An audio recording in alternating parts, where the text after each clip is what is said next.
السلام عليكم ورحمة الله. النهاردة 10 يوم رمضان وبنعمل لكم مجموعة ميكسات فيديوهات، يا رب تعجبوا. بس قبل ما تتفرج على الفيديوهات بالله عليك ما تنساش تعمل اشتراك في القناة وفعل زر الجرس وسبسكرايب واعمل شير على قد ما تقدر، علشان الميكس ده مجمعه ال10 ايام بتوع رمضان. فانا عامل ميكس، واخر حاجة في الفيديوهات هتلاقي فيديوهات بتاع التيك توك الكوميدي، حاجات جديدة. ما تيجي نشوف.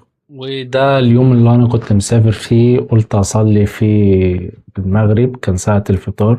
فاي مكان انا لازم اصلي فيه على الارض بتشهد لك يوم القيامة اللي انت صليت هنا على البقعة اللي انت صليت فيها دي. دي كانت في راس غارب.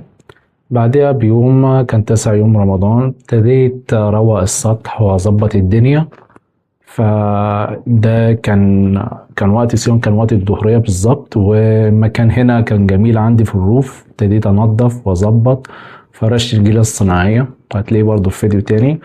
وبعد كده رحت بقى للطبخ قلت اجيب الكبد والقوانص، وبقيت بقى اعمل الكبد والقوانص اللي هو يوم الفطار بتاعنا. كانت حاجه بسيطه بس الحاجه دي كانت جميله جدا. كنت مبسوط جدا ان انا رجعت تاني البيت علشان اقدر نطبخ بايدينا. وده كان البصل اللي احنا عملناه والتوابل اللي احنا حطيناها، كانت حاجه جميله جدا واستوى. وانا برضو شغال بطبخ، قلت البنت الصغيره طلبت اللي هي عايزه بوب كورن اللي هو الفشار، عملت بوب كورن واكلته في الاخر.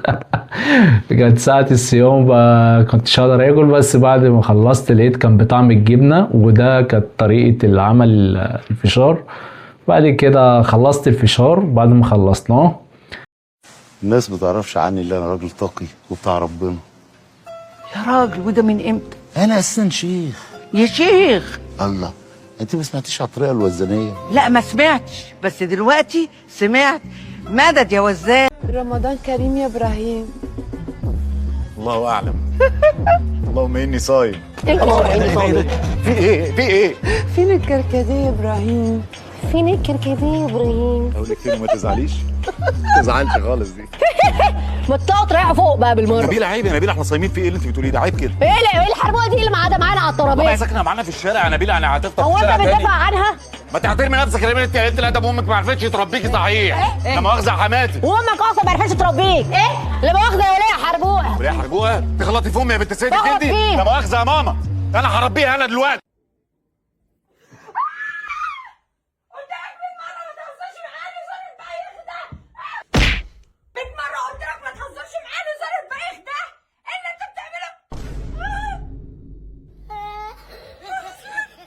وده كان اخر الفيديو.